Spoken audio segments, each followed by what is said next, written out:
Ok. Vou compartilhar aqui, então, o material.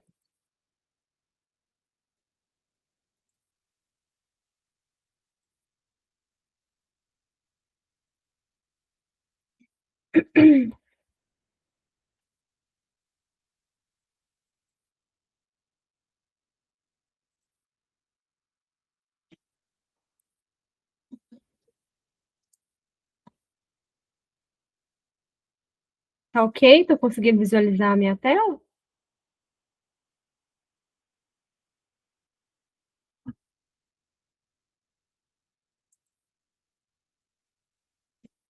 Acredito que sim, né?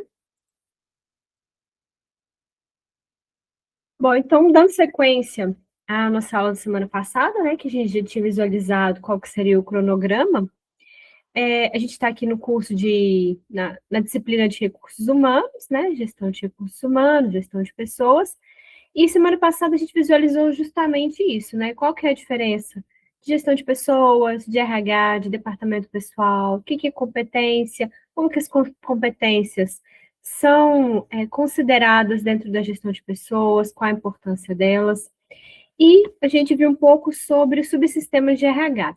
Então, só para recapitular, a gente vai ver um videozinho aqui rápido, só para a gente recapitular sobre o subsistema de RH, para a gente dar início.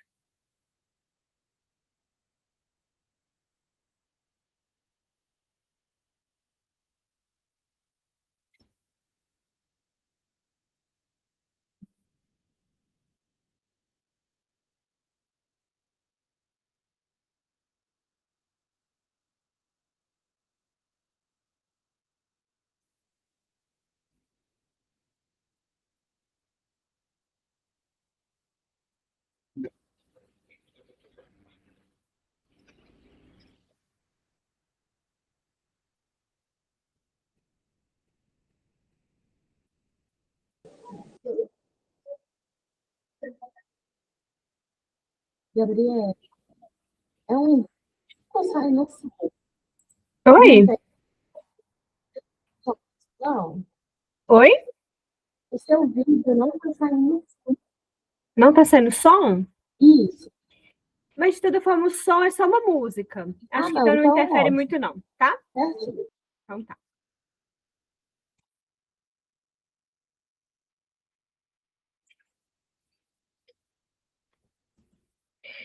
Esse vídeo foi só mesmo para a gente relembrar, né, o que a gente tinha visto anteriormente, que a área de recursos humanos, gestão de pessoas, ela tem ali 5 pontos principais quando a gente fala de como a área de RH é tratada dentro das empresas, né?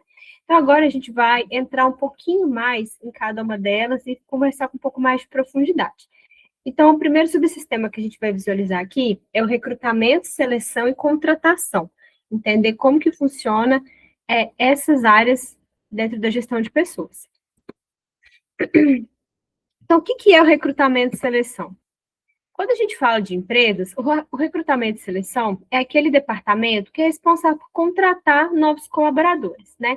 Então, todos nós que já trabalhamos em algum local de carteira assinada ou informalmente, no sentido de colaborador, a gente já passou por aí por algum processo de recrutamento e seleção, que pode ser estruturado, pode ser que era mais simples, mas a gente já teve aí um momento desse dentro das empresas.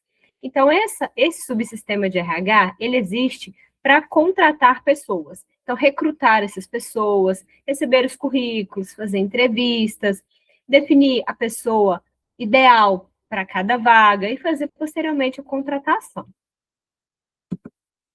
E por que que as empresas contratam? Por vários motivos, né? Que pode ser aumento de quadro, que seria uma formação de uma nova equipe, uma nova loja ou uma filial, novas atividades dentro de uma mesma empresa, a expansão da empresa, a necessidade de novas habilidades, o aumento da produção, a melhora da qualidade do atendimento. Então, geralmente, o aumento de quadro, ele vem aí de uma necessidade de expansão, né? Seja por novas lojas, novas filiais, ou porque a quantidade de pessoas que hoje estão trabalhando naquele local não são suficientes, ou as habilidades daquelas pessoas já não estão atendendo suficientemente também. Como, por exemplo, hoje a gente pode ver que a tecnologia, ela vem aí trazendo para nós muitas novas necessidades de emprego, né? Então, é uma área, por exemplo, que está em forte expansão em várias indústrias, em várias empresas, de uma forma geral. E outra razão que as empresas contratam é para substituição, né? Então, necessidade aí de competências diferentes dentro da equipe, né? Também para ter diversidade e por conta do desligamento dos colaboradores, seja por pedido de demissão, ou seja porque a empresa realizou algum desligamento. Então, a substituição vem no sentido de troca, né? Trocar as pessoas, que pode ser por essas razões, né? Ou até por algum outro objetivo específico da empresa. Nessa questão de diversidade, é que hoje a gente vai percebendo que é importante para os grupos terem pessoas diversas para que tenha mais troca, né? Pessoas muito similares pensam de forma similar e isso não traz criatividade, não traz inovação. Então, grandes empresas como a Google e outras, né, que são mais modernas no sentido de gestão de pessoas, buscam a diversidade dentro das suas equipes. Então, qual que é a diferença entre recrutamento, seleção e contratação? O recrutamento são as atividades que visam divulgar a vaga, atrair os candidatos, recolher os currículos, recolher as inscrições, as candidaturas. É a etapa que apresenta a empresa, né? É a etapa onde inicia o processo de contratar um funcionário. E quais são as atividades, então, que fazem parte do recrutamento para a gente conseguir entender melhor? Bom, o primeiro passo é criar e definir a vaga de emprego. A gente está na empresa, a gente decidiu que a vaga é X, né? E ela vai exercer tais atividades. Por exemplo, um vendedor, né? Vamos seguir uma linha de mais simples de raciocínio. Então, a vaga aqui é de vendedor. O que essa pessoa precisa ter para trabalhar dentro da nossa empresa? Quais são as condições que a gente vai oferecer para ela? E aí faz o anúncio da vaga.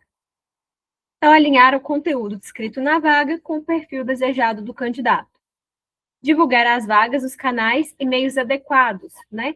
A gente tem sempre que se atentar para o sentido de que a vaga, ela tem que chegar no candidato que você espera. Então, por exemplo, se você busca jovens, você busca um perfil mais dinâmico, mais arrojado, às vezes seguindo no exemplo do vendedor, é uma loja mais desconstruída, né, que é para um público mais jovem. Então, onde você vai fazer divulgação? Tem que ser em locais que esse público vai ter acesso, né? Hoje em dia, por exemplo, seria redes sociais. Não vai adiantar a gente divulgar, por exemplo, no Cine ou na rádio, que talvez são canais que esse tipo de público nem acessa mais. Então, isso é um ponto muito importante. Gerenciar os canais de comunicação com o público interessado na vaga. E receber os currículos e informações dos candidatos. Então, o recrutamento, ele vai até essa etapa de receber os currículos, receber as candidaturas, que pode ser online, pode ser físico, enfim, da forma que a empresa achar que é mais interessante. Existem diferentes tipos de se fazer o recrutamento, né? O recrutamento, ele pode ser externo, quando a empresa ou a loja, estabelecimento, busca por profissionais que estão no mercado de trabalho fora da empresa. E tem o recrutamento interno, no qual a empresa está buscando os próprios talentos, às vezes para mudar de profissão, ou às vezes para assumir uma posição acima, né, um cargo mais alto. Então, grandes empresas têm esse hábito de fazer o recrutamento interno para dar oportunidade para as pessoas que já estão com ela, né? E tem também o recrutamento misto, que é quando a empresa divulga oportunidade interna e externa. Então, para quem já está na empresa e para quem é de fora, visando ali, né, reconhecer os talentos que vão atender melhor aquela oportunidade de vaga. E não existe um melhor tipo de recrutamento. Igual a gente já conversou na aula anterior, quando se trata de pessoas, tudo pode ser muito relativo, né? Depende do segmento da empresa, do que ela está buscando, qual que é a vaga, qual que é o nível de maturidade que os colaboradores dela têm para participar de um processo interno, se os talentos que tem ali já podem suprir essa necessidade, então tudo é relativo, né? Vai depender da empresa. E onde recrutar, que é o que eu já até comecei a adiantar, que é um fato muito importante, né? Então, hoje a gente tem aí vários locais de comunicação com os candidatos. Por exemplo, as plataformas de emprego online, né? Igual a GUP, a Cato, Trabalha Brasil, Vagas.com, que já são canais específicos para divulgação de vagas. As empresas, elas fazem ali um cadastro, elas pagam um valor para aquela prestação de serviço, né? das plataformas e elas auxiliam ali nesse processo de recrutamento. As redes sociais, né, igual a gente já comentou, o LinkedIn, que é uma rede social profissional, já é totalmente destinado para a área profissional, mas também as redes sociais, de forma geral, né, também são instrumentos, até porque a gente sabe que tem muitos grupos de emprego nesses outros canais. Tem também TV, o rádio e o jornal, que são meios hoje que já são um pouco mais ultrapassados, vista a modernidade que a gente vivencia hoje, mas dependendo do seu público pode ser interessante. Tem também as instituições e agências de emprego, né, igual o próprio Cine e outras agências locais, que ajudam a divulgar vaga, que ajudam na elaboração do currículo, então também são canais que você pode usar.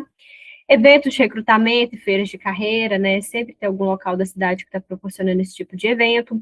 Parcerias com universidades e instituições de ensino, principalmente se você está buscando estagiário ou profissionais recém-formados, e programas de indicação, caso na sua empresa você dê oportunidade para um colaborador indicar um profissional que ele conheça. Então, também é uma forma de recrutamento.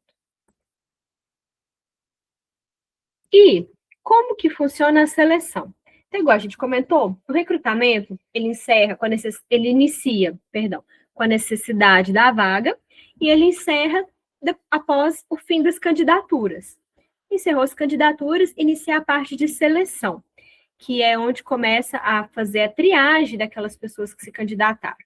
Então, quais são as atividades que são relacionadas com o processo de seleção? Analisar os currículos e perfis dos profissionais inscritos no processo seletivo, fazer a triagem desses currículos, escolhendo as pessoas que irão para as próximas etapas, aplicar dinâmicas, avaliações, testes, né, para avaliar essas pessoas e diminuir a quantidade de inscritos, agendar e realizar entrevistas com as pessoas que foram selecionadas, o RH e as lideranças envolvidas, né, fazer a escolha da pessoa ideal para aquela vaga, né, tomar uma decisão e oferecer feedback, né, dar o resultado desse processo seletivo.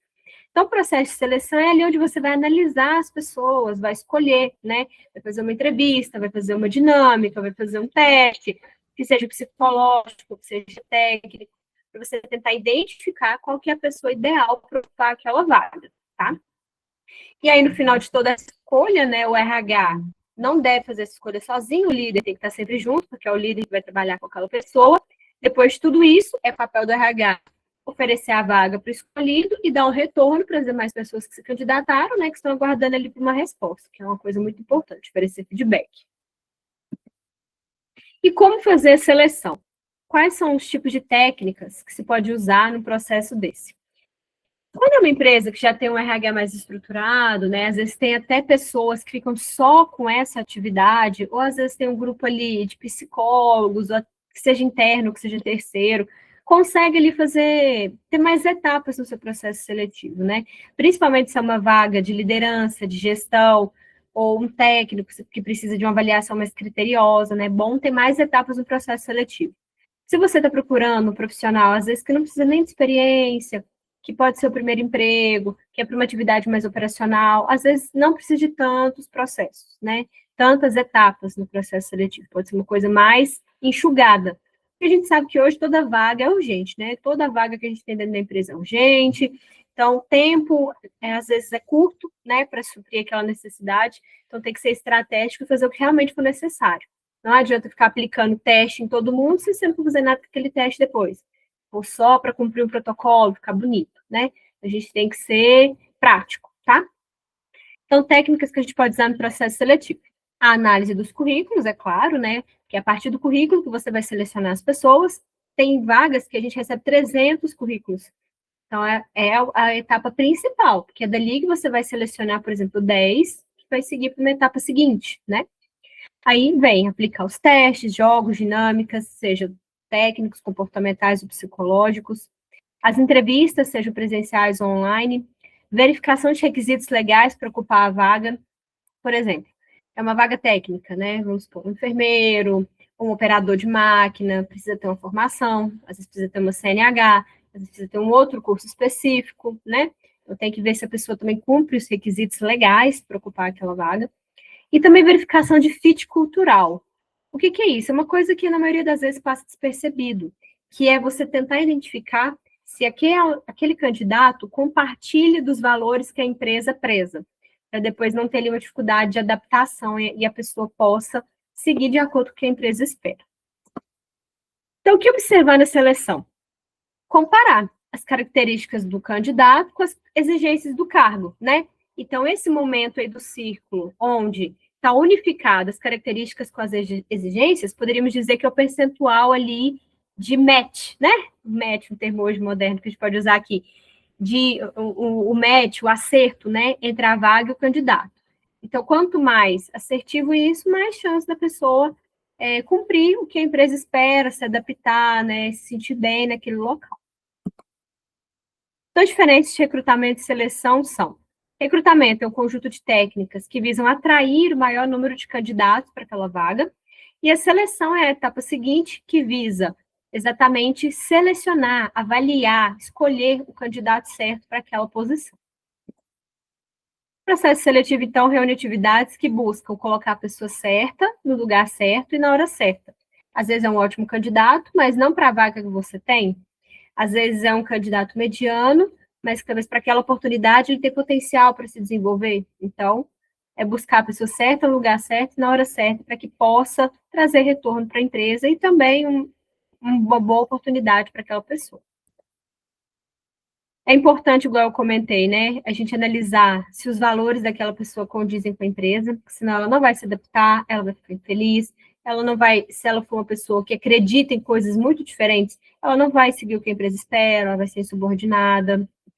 E a gente sabe que um processo seletivo que não é feito da forma correta, que às vezes escolhe o candidato errado, ele traz prejuízo. É um desperdício de tempo, de energia daquelas pessoas que estão ali no processo seletivo, perde dinheiro, porque às vezes a pessoa fica só o período de experiência, ou nem isso, né? E todo aquele tempo ali que a pessoa estava em treinamento, estava iniciando o seu tempo na empresa, estava sendo remunerada, teve um curso investido. Então, quanto mais você for assertivo na escolha do candidato, mais retorno traz, principalmente para a empresa, mas também para aquela pessoa que não vai perder ali também o tempo da vida dela no local errado, né? Então, quando é um processo seletivo assertivo, o candidato também tem clareza, e a empresa tem clareza, traz benefício para todas as partes. Trazendo aí resultados a médio e longo prazo, né? Não só uma contratação curta, né? E como a tecnologia auxilia no processo de recrutamento e seleção? De muitas maneiras, inclusive, né? Hoje a IA, a inteligência artificial, está aqui para nos ajudar, né? Então, a gente sabe que, principalmente as plataformas de emprego, igual eu comentei lá no início, elas servem para otimizar muitos processos, né? Então, o candidato, ele entra lá na GUP, por exemplo. Ele monta todo o seu currículo lá já aparecem as vagas que estão cadastradas, ele já cadastra o currículo dele na vaga, já aparecem as etapas do processo seletivo que ele pode participar, já mostra se ele foi aprovado, se ele foi reprovado, em qual etapa ele está. Então, tudo isso a plataforma está otimizando o tempo que uma pessoa faria se não tivesse a plataforma. Senão, ele ia ter que ligar para a pessoa, dar o retorno, avisar todas aquelas pessoas de que momento ela está, selecionar os currículos, porque tudo isso a plataforma faz automático, sabe? Tanto o banco de talentos e a candidatura, a plataforma auxilia, mas também na otimização dos processos, igual eu comentei, e na triagem inteligente. Porque hoje é muito importante a gente fazer um currículo que seja personalizado para a vaga que a gente quer participar, porque é a inteligência artificial que seleciona os currículos nessas plataformas, na maioria delas. Então, por exemplo, eu sou recrutador e eu disponibilizei uma vaga em qualquer plataforma. E essa plataforma tem inteligência artificial. Eu vou colocar lá, cadastrar a vaga, e vou colocar as palavras-chave que eu preciso que o candidato apresente no currículo dele. Vou montar tipo um perfil. A inteligência artificial vai selecionar os currículos que têm aquelas palavras. Então, se eu for um ótimo candidato, mas eu não souber expressar no meu currículo como eu posso ser bom para aquela vaga, eu não vou ser selecionado. Porque, infelizmente, a inteligência artificial ela vai seguir palavras de uma forma fria. Digamos assim, palavras-chave, é uma coisa automatizada, né? Então, essa parte, a inteligência artificial auxilia muito a empresa, mas os candidatos têm que estar atentos para que eles não fiquem, às vezes, fora, sejam descartados de um processo seletivo. Principalmente se forem vagas mais estratégicas, mais técnicas, né? Que realmente exige formação, experiência, então tem que ter essa atenção. Outro ponto que a tecnologia auxilia é na redução de viés, até isso que eu cheguei a comentar agora. Porque a máquina, ela faz uma coisa fria, não é nada humanizado, né? Porque nós, seres humanos, a gente tem um viés ali, às vezes de preferência, às vezes de comparação. Então, pode ser que a gente tenha tendências por gênero, por uma idade, por uma regionalidade, né, um local de nascimento. A máquina, ela tira todos esses viés, a menos que eles sejam cadastrados como critérios, né? Enquanto o ser humano, ele pode deixar suas impressões ali falar mais alto na hora de fazer uma triagem de currículo, por exemplo. Então, a máquina, ela tira isso, elimina isso. Outras coisas interessantes que a tecnologia pode ajudar. As próprias tecnologias podem oferecer ali, de forma mais prática, testes, né? Você envia o teste ali para o candidato, ele já responde, a própria inteligência artificial já avalia aquilo ali, já te dá um retorno, já te dá um relatório, já compara com outro candidato, então é realmente muito útil. Melhora a experiência do candidato também, porque ele consegue ter retornos mais ágeis, né? Porque a tecnologia, a inteligência artificial, ela consegue fazer várias coisas ao mesmo tempo, de forma muito mais rápida. Então, facilita para o candidato, às vezes, tá participando do processo, tá seguindo as etapas, ter retorno. E também a questão da entrevista por vídeo, que é uma coisa que auxilia muito, né? Principalmente hoje que muitas pessoas trabalham remotamente, trabalham por empresas que estão em vários locais do país. Então, a entrevista por vídeo é uma coisa que também facilita muito. E tomada de decisão baseada em dados. É muito mais difícil para uma pessoa cruzar dados e fazer comparação entre candidatos do que a inteligência artificial. Né? A máquina consegue fazer isso em minutos, segundos, dependendo do número, do volume de dados, né? Então, facilita muito também no processo de recrutamento, porque às vezes você tem um volume de candidatos muito grande. Então, em resumo, a tecnologia não substitui o papel do recrutador, mas ela atua como uma ferramenta complementar que potencializa a eficiência, a precisão e a qualidade das contratações. Porque enquanto a inteligência artificial está fazendo tudo isso que eu comentei, o recrutador está gastando a energia dele com coisas muito mais importantes, que exige ali, às vezes, uma questão mais humanizada, que exige ali, às vezes, um feeling, né? Uma coisa ali mais atenta, realmente uma coisa de emoção, de atenção, enfim. Ele consegue gastar, né, os esforços dele com coisas mais importantes do que operacionais, certo? E qual que é a etapa de contratação, né? A fase de contratação, ela é o encerramento do processo seletivo, né? Então, depois que já foi escolhido aquele candidato, ele vai ser contratado. E essa etapa, então, envolve a conferência de documentos, né? Recolher os documentos pertinentes para aquela empresa, para aquela vaga, fazer a conferência de tudo, marcar o exame admissional, e depois que tudo isso estiver recolhido, a contabilidade, seja ela interna ou externa, vai fazer a admissão dessa pessoa nos órgãos competentes, que é, no caso, o E-Social, né? O E-Social, ele unifica as informações trabalhistas, fiscais e previdenciárias em um único local, de acesso do governo, do Ministério do Trabalho, e hoje também de nós colaboradores, né? Que hoje a gente tem a carteira de trabalho digital, não se usa mais a carteira física. Então, pela carteira de trabalho digital, a gente tem tudo ali em tempo real que está sendo feito pela empresa que a gente está sendo contratado, tá? Então, isso é o processo de contratação, né? Fazer a admissão, oficializar aquele registro, né? Emitir a ficha de registro, contrato de trabalho, todos os documentos que são necessários para comprovar a relação de emprego. E o processo de contratação, vou até entrar aqui numa outra esfera, que ele se encerra e dá início à integração, né, que é o momento de receber um novo colaborador na empresa. Eu entendo que a integração, ela inicia na contratação, porque é o momento que você tem que dar atenção para o candidato, você tem que deixar claro, você tem que explicar quais as condições realmente daquela vaga que ele está aceitando, você tem que ser atencioso com a questão dos documentos. A inteligência artificial também auxilia muito nisso, né? Hoje em dia eu vejo que tem sido muito online essa questão. A pessoa recebe uma lista de documentos, ela posta, às vezes até a inteligência artificial já confere, né? Existe já essa possibilidade. E aí, depois de tudo isso pronto, a contabilidade só faz a admissão. Mas, mesmo usando a inteligência artificial, nesse momento, eu acho que é importante ter uma atenção para que não surja dúvidas, não tenha dúvidas, que a pessoa esteja segura, que a pessoa, né, esteja ali confiante do que está sendo feito. Então, por que é importante para o empregado um processo de admissão e integração atencioso, né? Primeiro, acolhimento e redução da ansiedade, para a pessoa se sentir segura, se sentir motivada, se sentir ouvida, acolhida já desde o início. Garante também um correto alinhamento, né? Que a pessoa realmente entendeu os objetivos do negócio, entendeu o papel dela na empresa, entendeu o que ela vai exercer ali naquele local. Aumento da credibilidade, né? Se você faz uma coisa organizada, se você demonstra ali, né, que a empresa tem uma preocupação, que ela faz tudo da forma correta, passa ali uma transparência, passa ali que a empresa, né, ela tem uma organização, ela é cuidadosa, ela é correta, né? Então aumenta a credibilidade da empresa. E o engajamento e produtividade, né? Se a pessoa já entra no local, que ela está se sentindo segura, que ela está motivada, que ela vê que é um local correto, que é honesto, né, que está transparecendo ali para ela valores com os quais ela se identifica, ela vai ter interesse de contribuir, certo?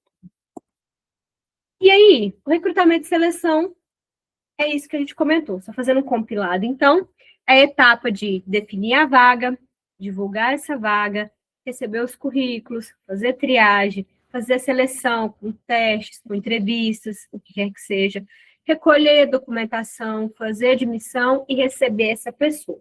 Então, o que o departamento de RS, né, que a gente fala, de recrutamento e seleção faz dentro da empresa, são essas etapas. A contratação pode ser que, igual eu comentei, seja outro departamento, seja com o departamento pessoal. Inclusive, a gente já comentou qual é o papel do departamento pessoal dentro do RH, né, na aula anterior. Mas, de uma forma aí, um contexto geral, é isso. E aí, a gente parte para um novo subsistema de RH, que é treinamento e desenvolvimento. E aí, o treinamento e desenvolvimento, ele está relacionado com o chá, né? Que é as competências, que é algo que a gente já viu na aula passada, né? Que competência é saber fazer, ter habilidade para fazer e querer fazer, algo que a gente já comentou. E quando a gente fala de treinamento e desenvolvimento, a gente não pode deixar de falar de qualidade, porque hoje existe um órgão chamado ISO, né? O ISO, que é uma organização internacional, no qual ele fala de padronização. E por que existe padronização? Para que tenha qualidade, porque qualidade é muito subjetivo. Cada um pode ter uma ideia diferente da qualidade de alguma coisa. Então, para que exista padrão, para que os mesmos locais ofereçam os mesmos tipos de critérios, né, e tudo mais, existe a ISO. E existem empresas que são certificadas, né, igual tem muito famosa a ISO 9001, né? E existem empresas que, para ter o seu funcionamento, ela precisa dessa certificação. E a ISO, ela fala justamente da parte de treinamento. Tem uma ISO especificamente que é a 10.015, né?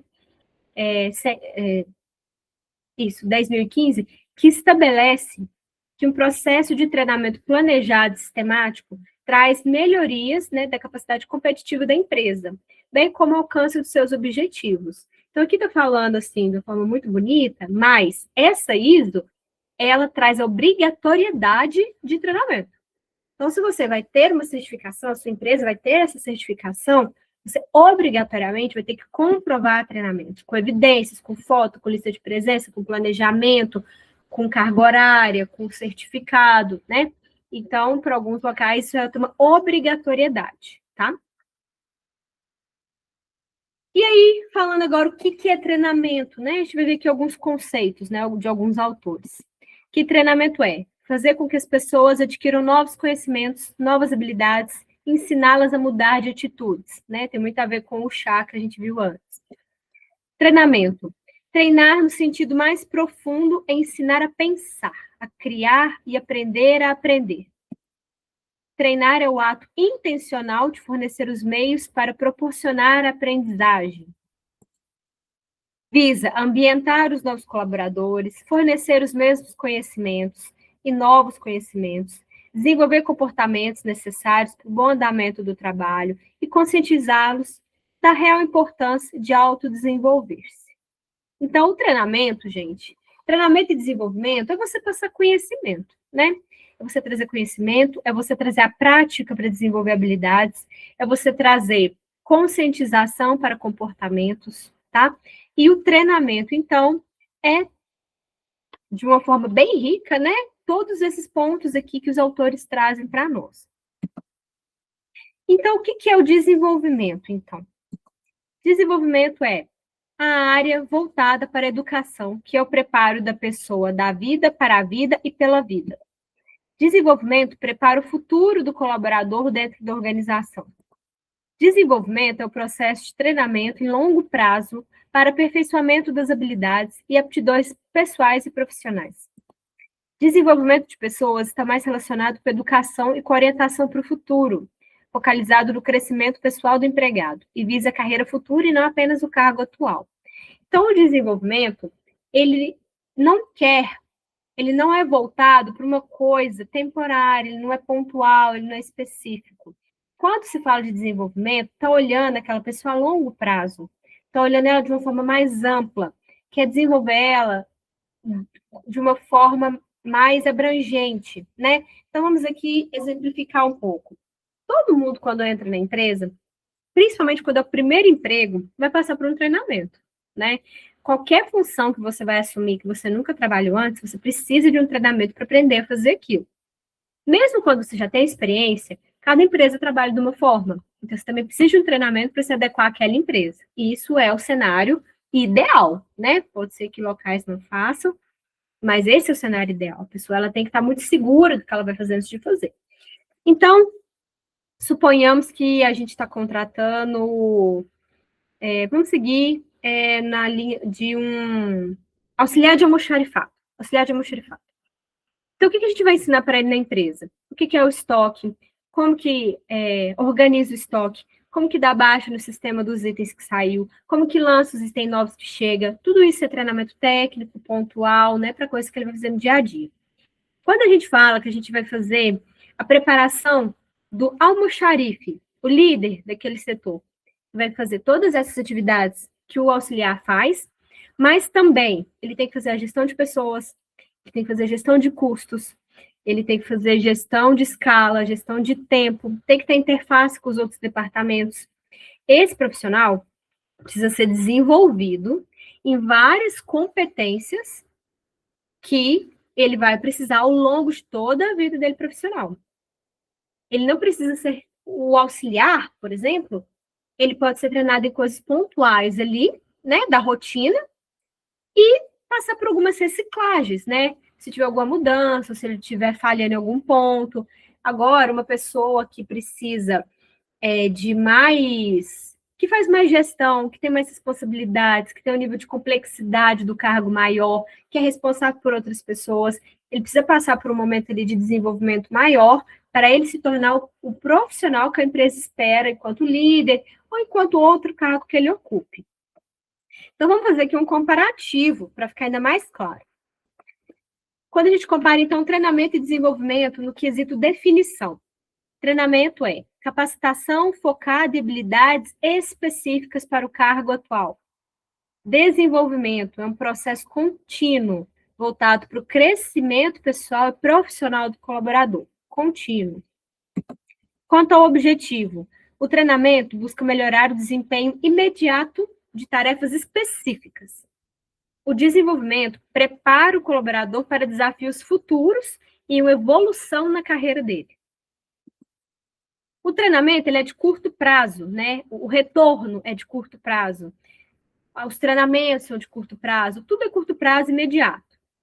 O desenvolvimento ele é a longo prazo, pensando no futuro. O treinamento é as necessidades atuais, sempre, necessidades atuais, imediatas. E o desenvolvimento, crescimento e evolução do colaborador dentro da organização. Já é ali uma coisa de pensando no futuro, no crescimento dele, em novos casos que ele pode assumir, no papel que ele ocupa hoje também, mas pensando que ele precisa se desenvolver para ser um profissional melhor. A abordagem do treinamento, ela é técnica e prática. O desenvolvimento é estratégico e abrangente.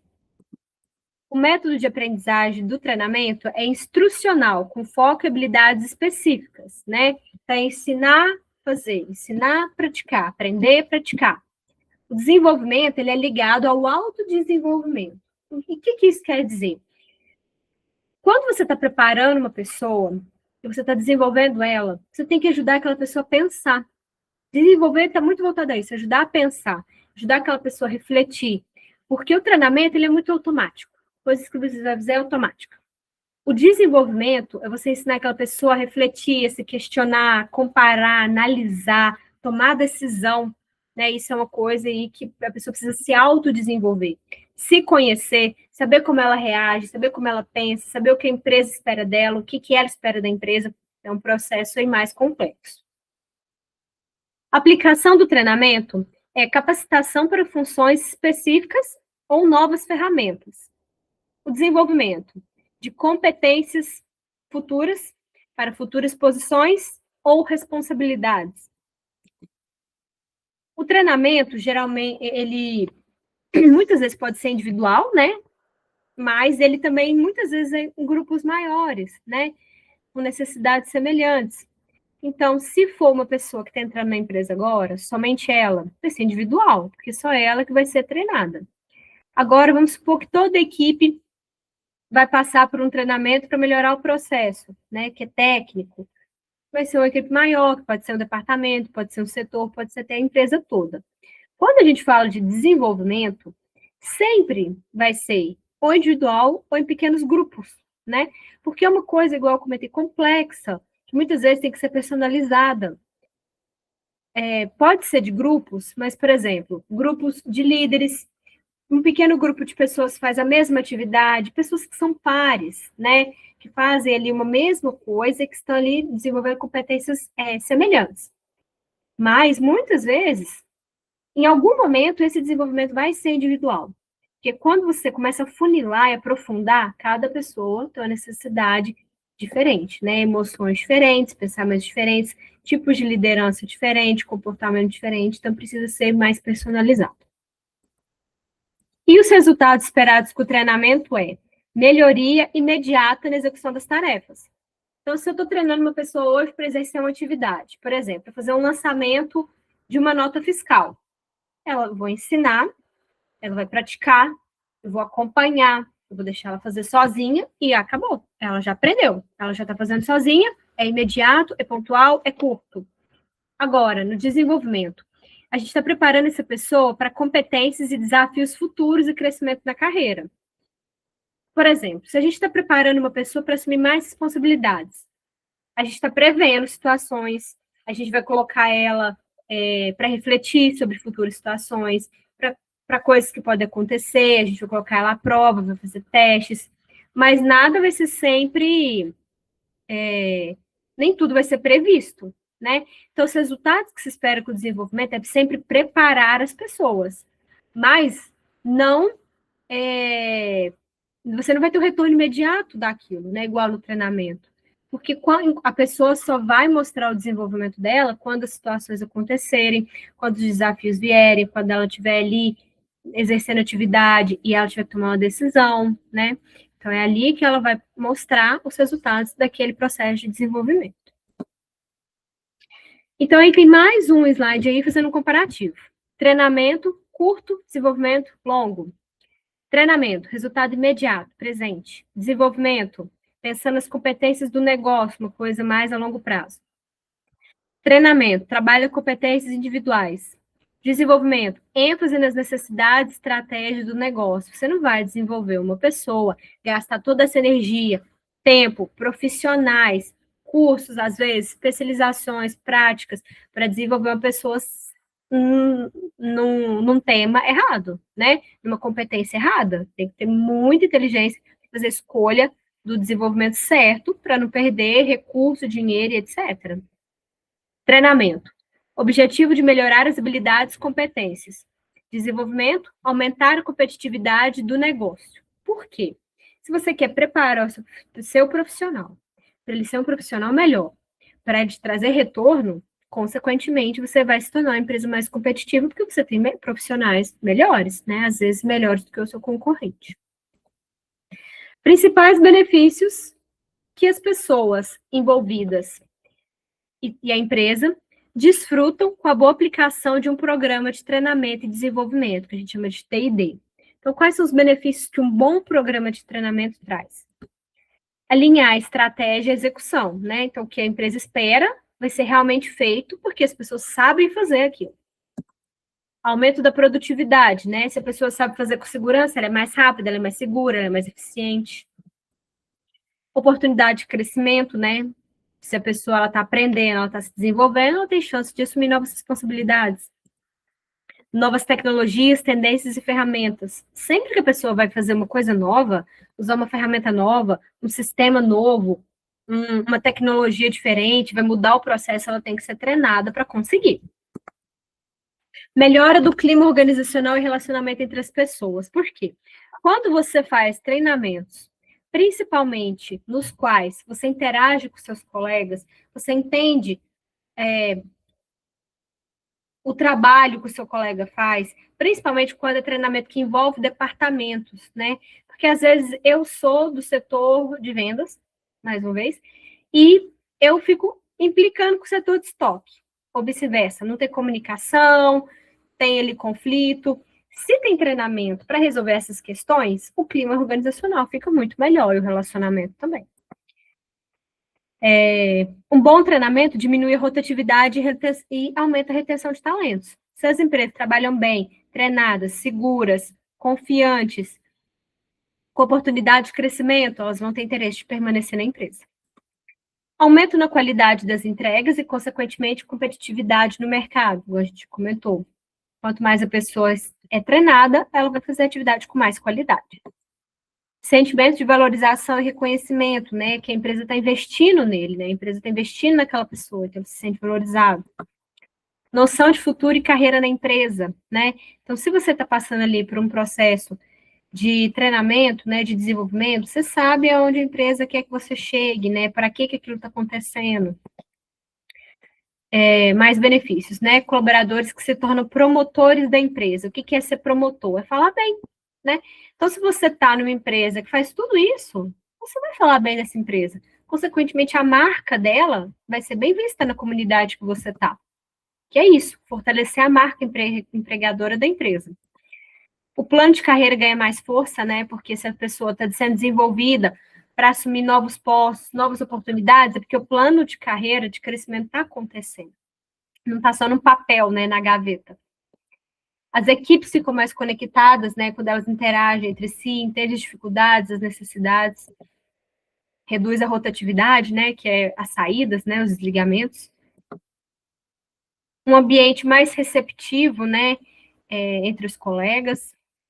Reduz o retrabalho. Isso aqui, gente, é horrível. Você tem que fazer uma coisa pela segunda vez.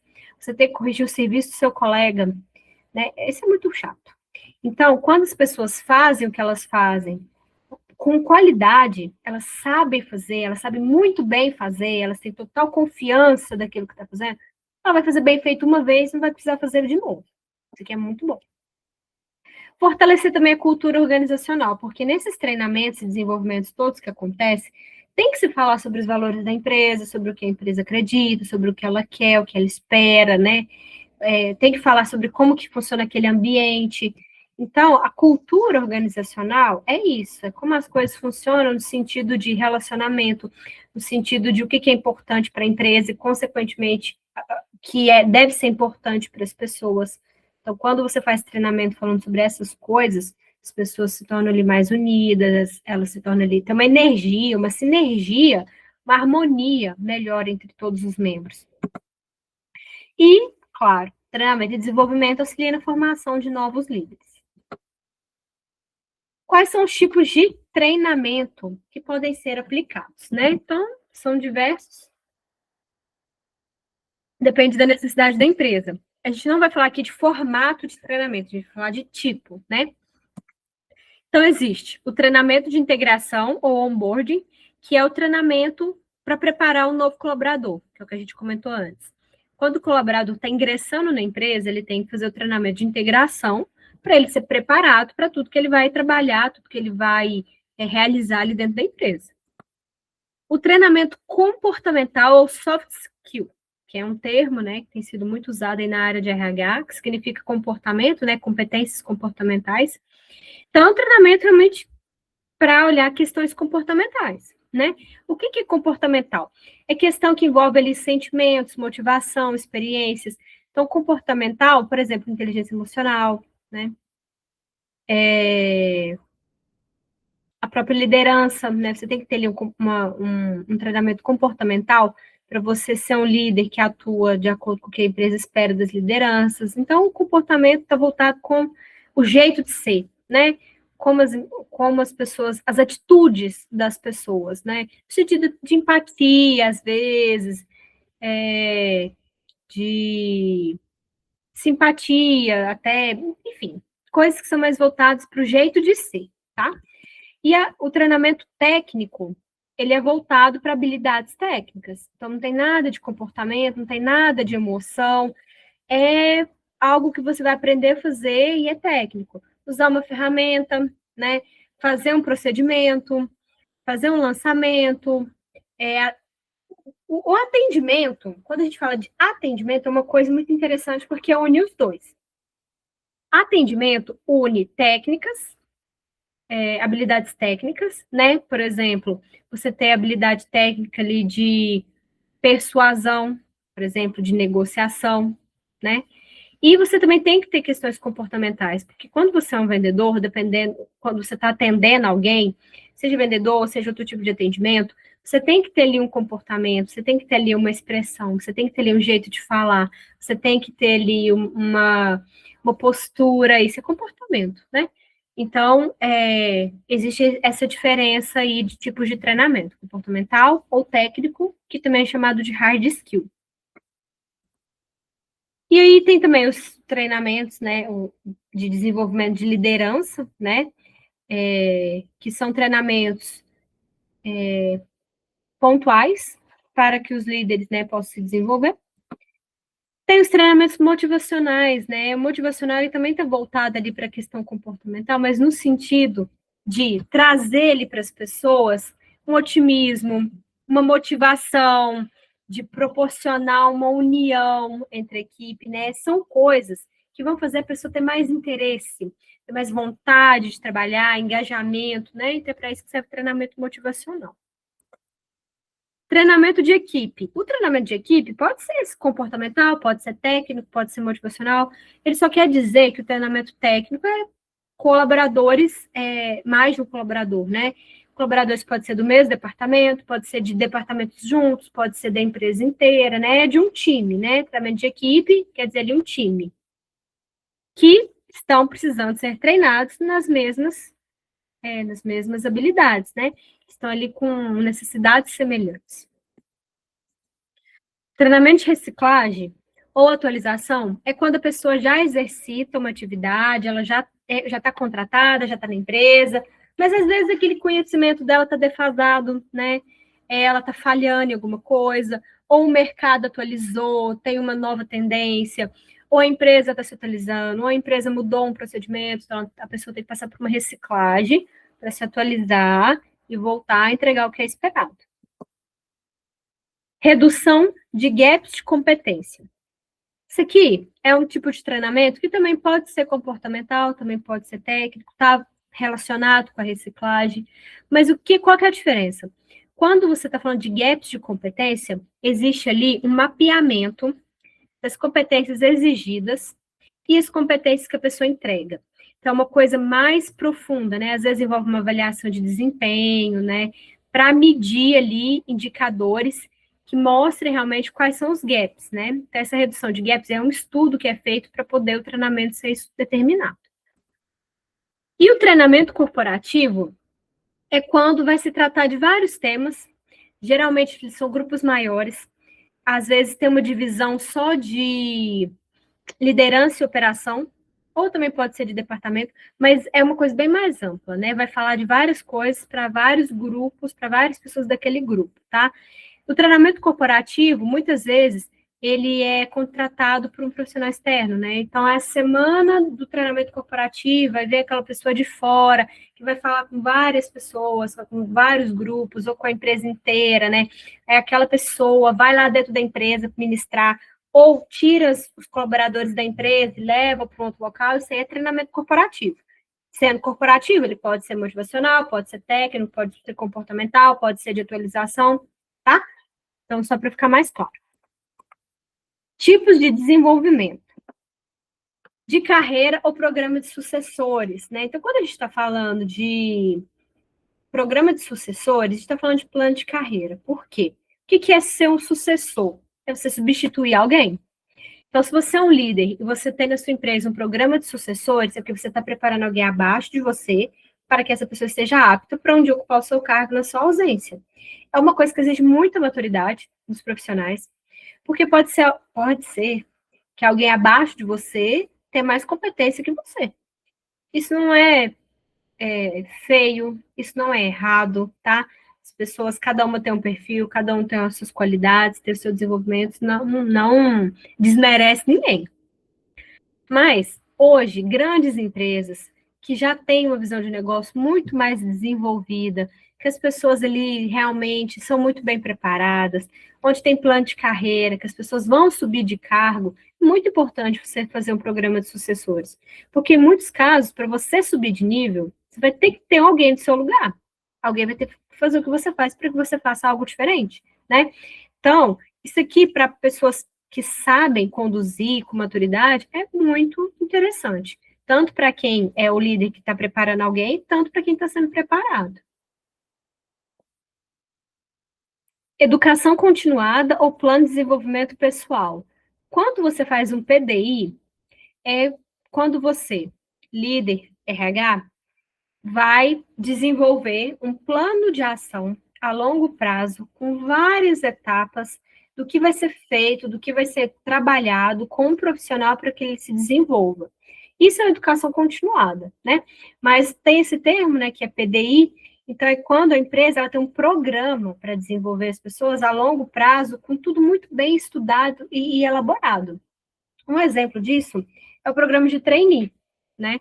Muitas empresas têm programa de trainee. Então, o que é o trainee? Você pegar alguns colaboradores da empresa que podem ou não ser líderes, mas ocupam cargos mais baixos, e ali, às vezes, eles passam um ano fazendo encontros mensais, né? Fazendo treinamentos coletivos, tendo momentos individuais, para preparar essas pessoas para que eles sejam futuros líderes, né? É um pouco diferente do programa de sucessores, porque essas pessoas elas podem ainda não ter um futuro definido, né? Ela pode não ter certeza de que que ela vai ter aquela oportunidade ou que ela vai ocupar o cargo futuro.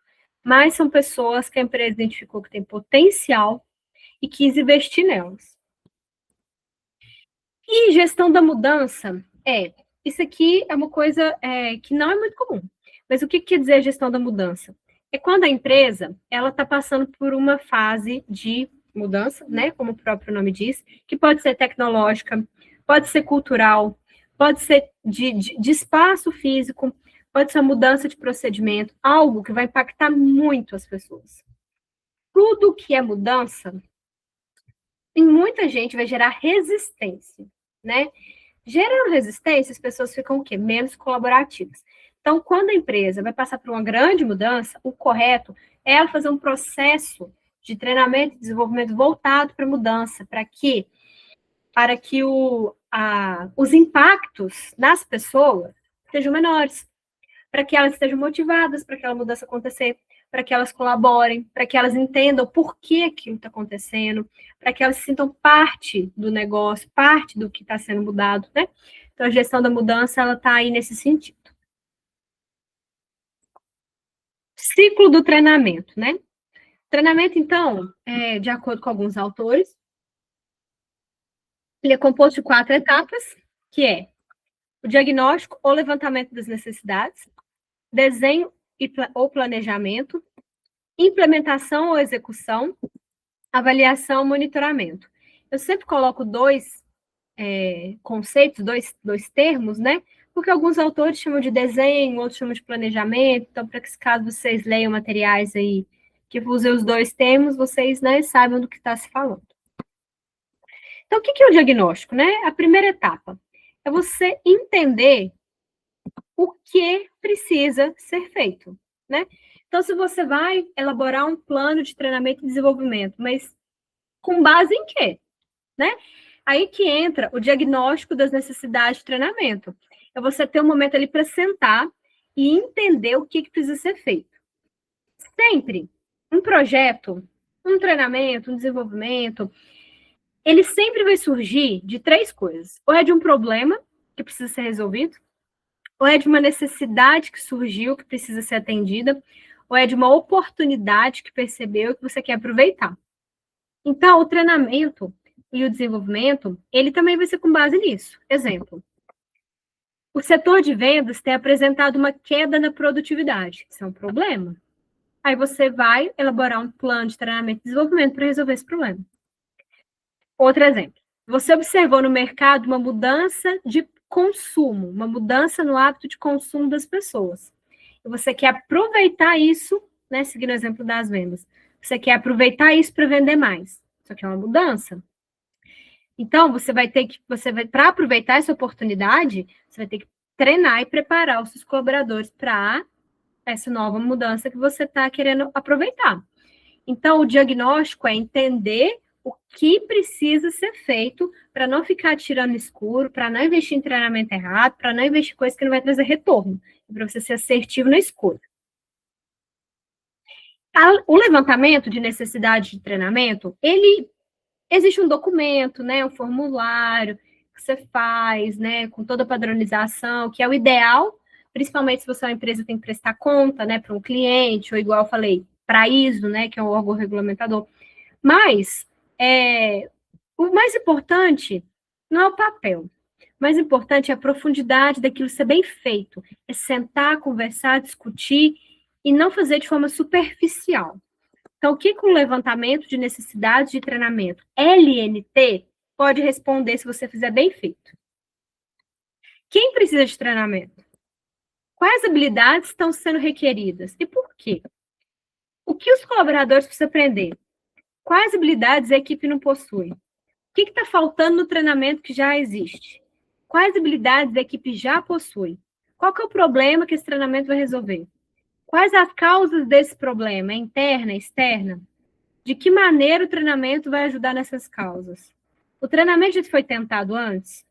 Se já foi tentado, qual foi o resultado? Tem outras coisas que a gente pode fazer para resolver em vez de treinamento?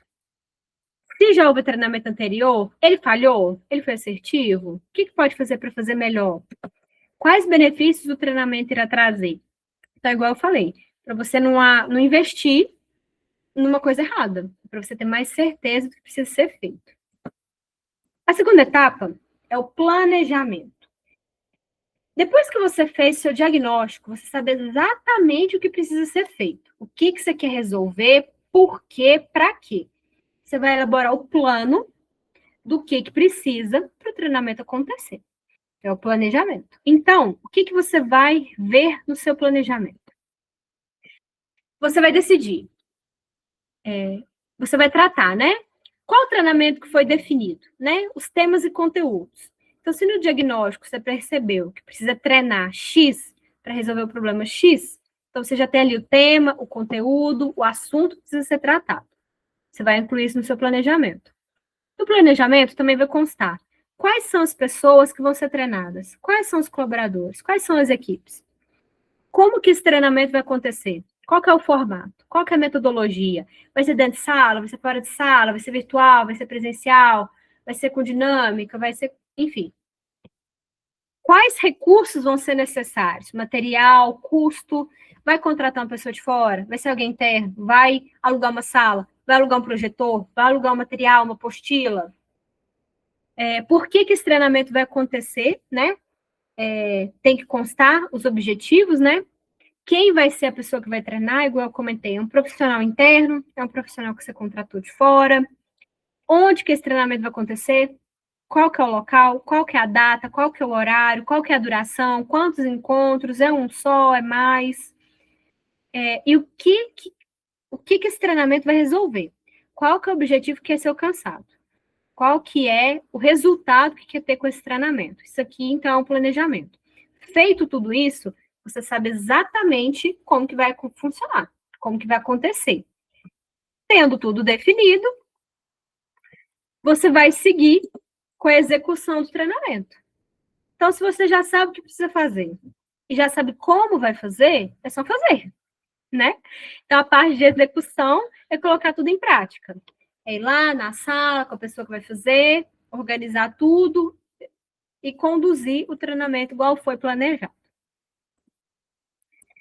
A avaliação é a etapa seguinte do treinamento, no qual você vai usar ali indicadores, você vai usar formulários, você vai usar avaliações para ver se o treinamento alcançou os resultados esperados, né? Então, quando você fala de avaliação de treinamento, é uma ferramenta de análise para ver se a empresa conseguiu alcançar o que ela esperava, tá? Para ver se o treinamento teve efeito, para ver se ele serviu, se ele foi útil realmente, né? Então, os principais benefícios de fazer uma avaliação de treinamento são os seguintes. Primeiro deles, se uma pessoa vai fazer um treinamento e ela sabe que ela vai ser avaliada, pode ter certeza que ela vai fazer com mais qualidade e comprometimento. Esse é um benefício de fazer avaliação de treinamento.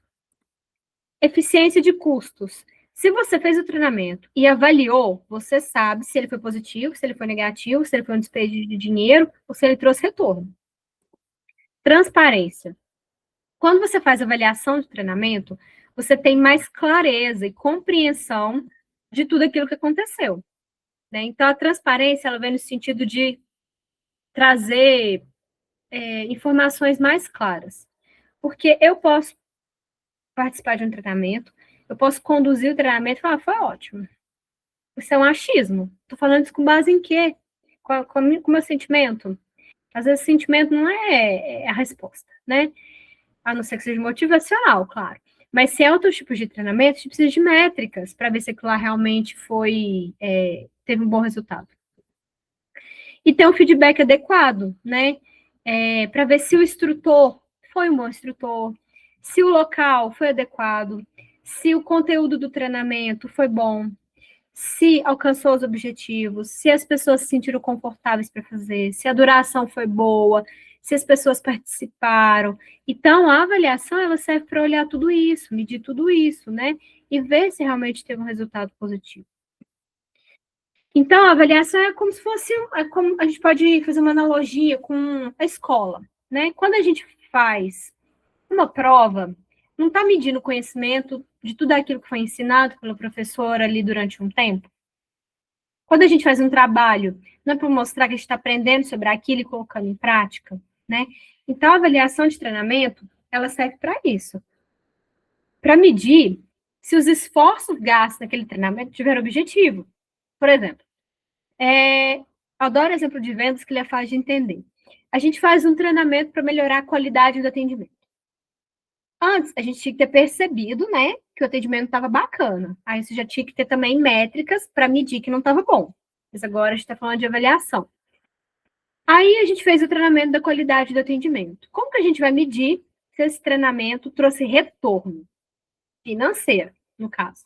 Se as vendas aumentarem, se a gente tiver ali uma pesquisa de satisfação e as pessoas fizerem uma boa avaliação, se a gente perceber que está fidelizando mais clientes, que os mesmos clientes estão voltando sempre, isso são métricas de que o treinamento teve retorno. Mas outras métricas também são usadas, por exemplo, igual eu comentei, uma coisa muito interessante que pode fazer é a avaliação de reação, no qual o colaborador que foi treinado vai avaliar o treinamento. Se ele gostou de como foi organizado, se o instrutor teve clareza, se o material foi claro, se a duração foi boa, se a comunicação foi clara. Então, também para ver se foi bom e se nos próximos treinamentos precisa ter alguma mudança para que as pessoas também tenham um aprendizado melhor. E aí, igual eu comentei, né? Indicadores. Existem alguns cálculos na área de RH, em todas as áreas de RH. Recrutamento e seleção, treinamento e desenvolvimento, avaliação de desempenho, todos. Mas, quando a gente fala de treinamento e desenvolvimento, é muito importante você ter indicadores, porque o treinamento é um custo, né? Se ele for um treinamento mais robusto, se ele for algo maior, com mais pessoas, ele vai ter um custo, e custo para a empresa faturamento, né? Mexe no faturamento, mexe no lucro, né? No faturamento não, no lucro. Então, para você investir no treinamento, você tem que mostrar que ele foi efetivo. E isso é que um bom RH faz. Isso que um bom líder faz, usa números para comprovar que o que ele fez foi eficiente, né? Então, existem aqui alguns indicadores, né, que mostram que o treinamento teve retorno, tá? Números que você calcula e demonstra isso.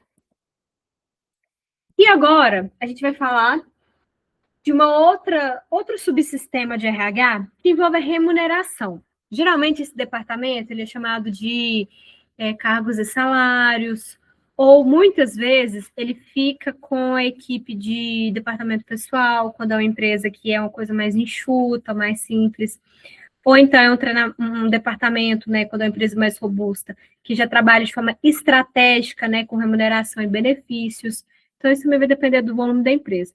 Mas é um tema que tem que ser tratado com muito cuidado, a gente vai ver aqui. E a gente, enquanto trabalhador, sabe o quanto a remuneração é importante, né? Muitas vezes é o que determina onde a gente vai trabalhar. Então, enquanto colaborador, e enquanto líder, enquanto RH, enquanto gestor, a gente sabe dessa importância. Então, a remuneração, ela está associada ali com uma recompensa, né? O que você recebe pela sua prestação de serviço, certo? Isso seja em qualquer organização que a gente trabalha, que não seja voluntário. Mas antes da gente falar um pouco mais sobre estratégia de remuneração, né, sobre administração de remuneração, é bom a gente entender alguns conceitos, né? Então, o que é salário? Salário é a quantia que a pessoa recebe, que é combinada ali no contrato de trabalho. O seu salário é o salário mínimo do piso nacional. O seu salário é o piso da categoria da sua profissão, por exemplo, piso da enfermagem, piso do engenheiro. Ou o seu salário é 3 mil, é 5 mil, é 2, é 3, é 7, enfim, é o que está na sua carteira. Isso é o seu salário. Agora, a sua remuneração é a soma dos valores que você recebe, incluindo o salário e incluindo outros proventos, que pode ser bônus, gratificações, o próprio adicional noturno, periculosidade, salubridade, hora extra, então, tudo isso compõe a sua remuneração. E por lei, né? Isso aqui é uma coisa que eu acredito que é de conhecimento comum, mas que a gente tem que ficar atento, é que o salário dos colaboradores, salário, não pode ser menor que o salário mínimo nacional. É claro que, em alguns casos, vai ser, porque a pessoa trabalha menos horas, né? Igual quem trabalha 4 horas por dia, igual o caso do jovem aprendiz. Aí existe uma proporcionalidade. Mas é ilegal que a pessoa exerça atividade remunerada por menos do que o salário mínimo. O que é o salário bruto? Né? Que muita gente também, quando vai ser contratado, ou as empresas também falam salário bruto, salário líquido, porque a gente sabe que a gente vive num país cheio de impostos, né? Então, o salário bruto é a remuneração antes de qualquer desconto. E o salário líquido é o total, né, final, que a gente realmente recebe.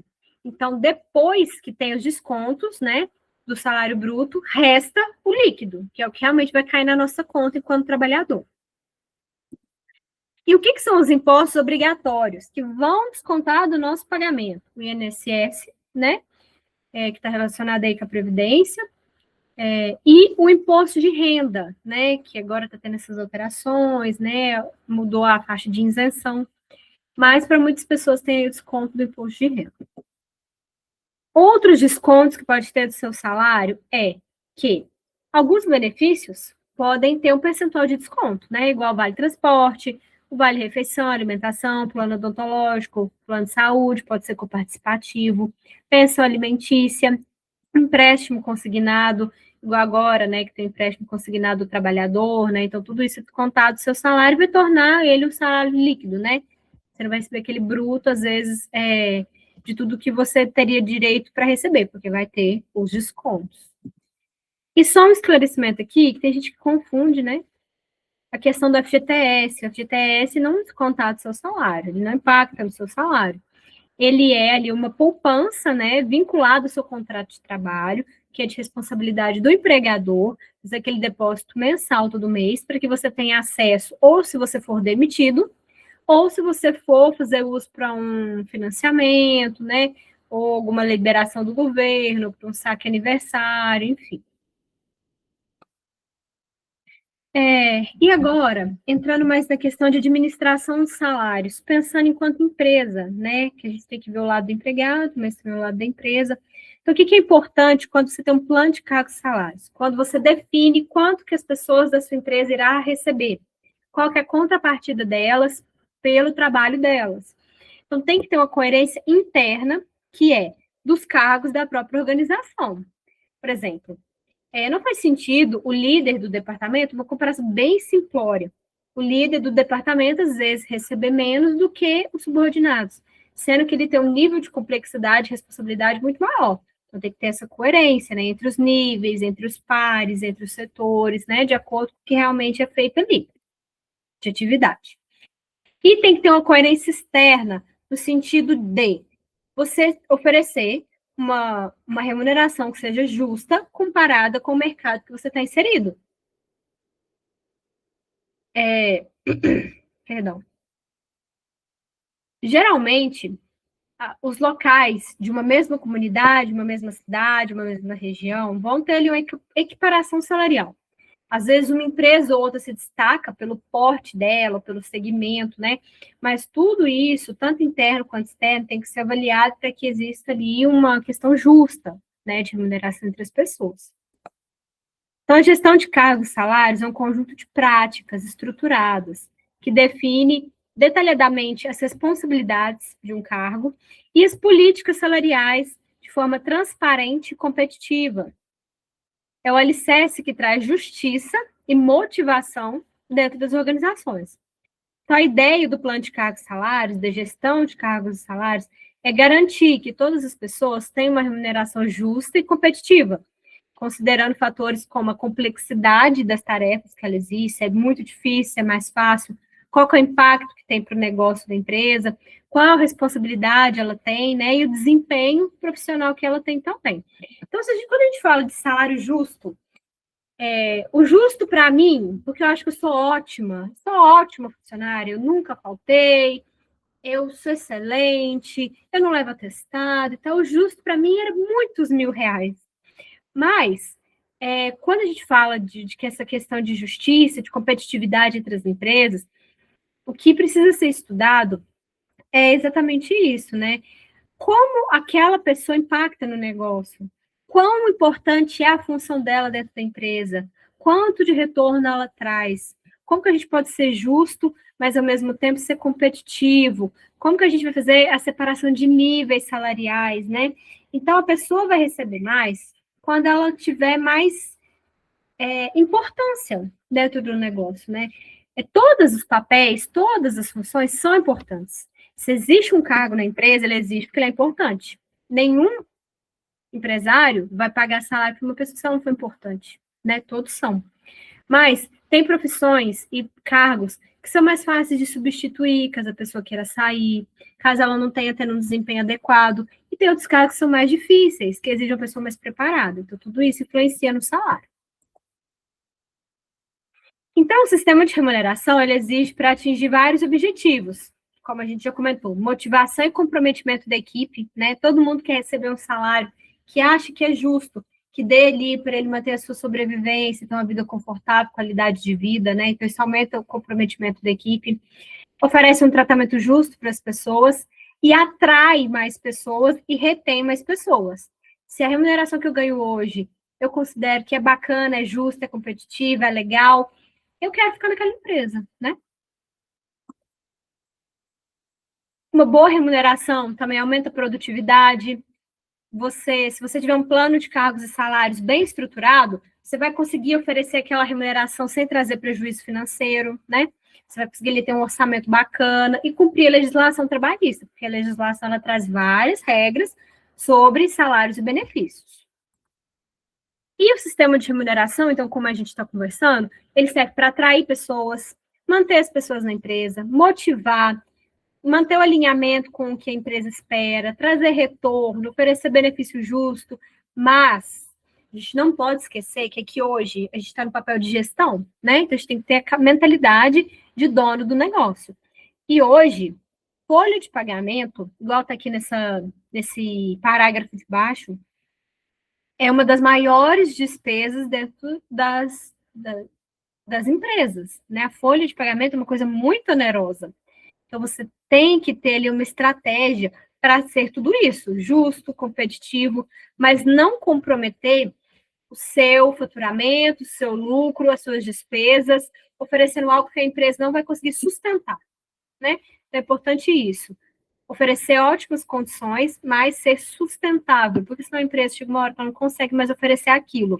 E aí, muitas empresas passam por aquele momento de vamos demitir todo mundo e contratar por um salário menor, que ela não foi assertiva no plano de cargos e salários que ela oferecia antes.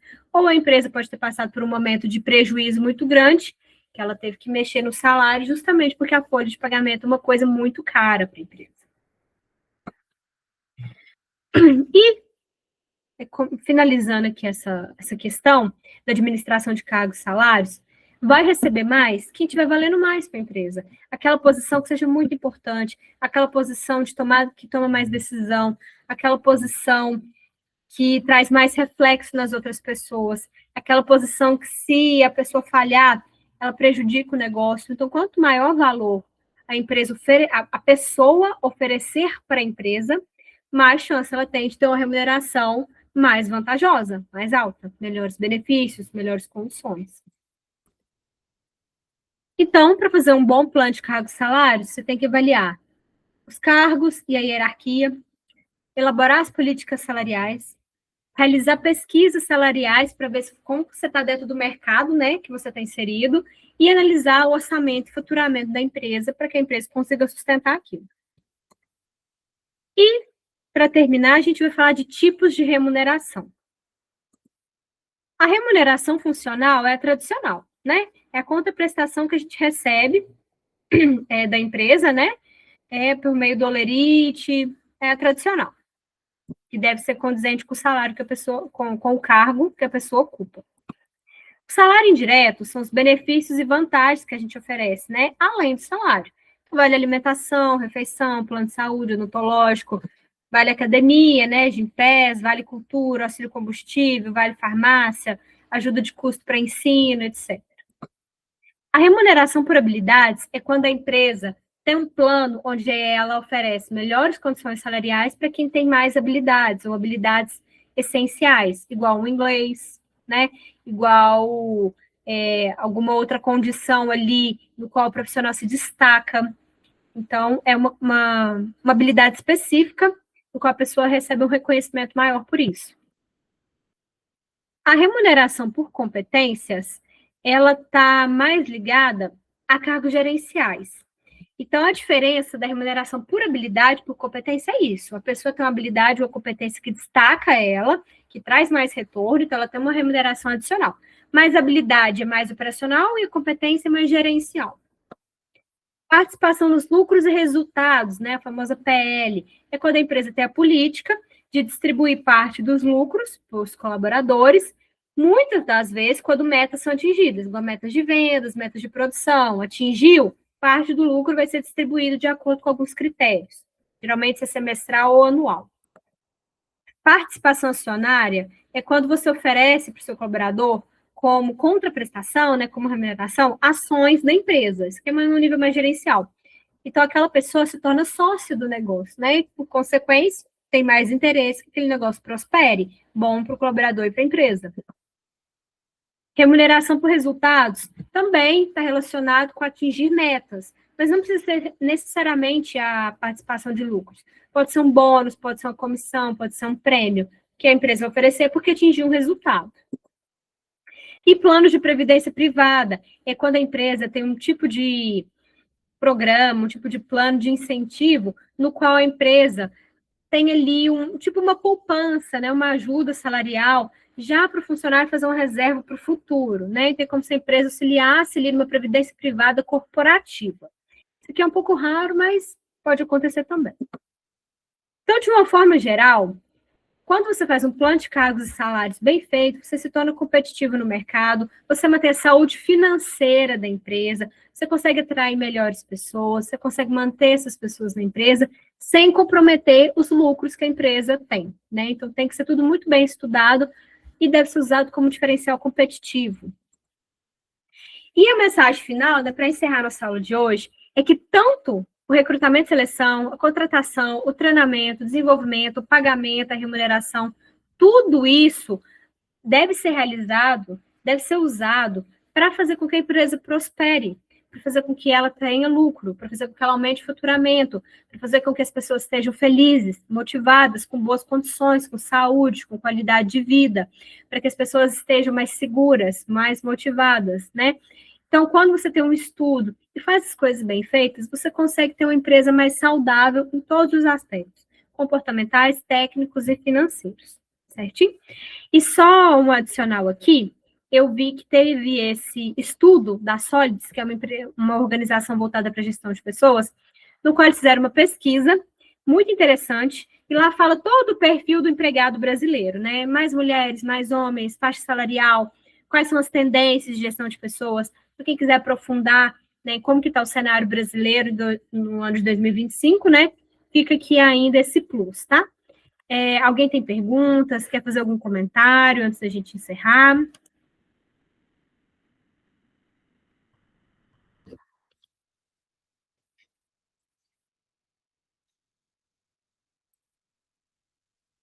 Não, nenhuma pergunta, tá tudo tranquilo.